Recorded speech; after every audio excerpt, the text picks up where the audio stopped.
How to translate a document in Google Docs. First of all, open your browser and go to docs.google.com. Then, open the document you want to translate.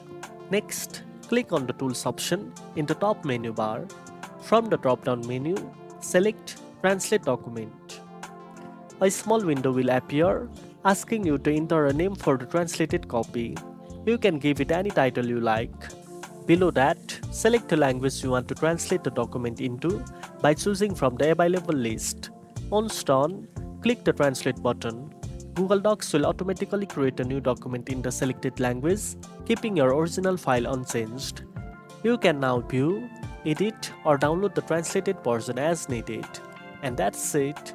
Now you know how to translate a document in Google Docs. If you found this video helpful, don't forget to like, share, and subscribe for more tech tips. Thanks for watching, and I'll see you in the next one.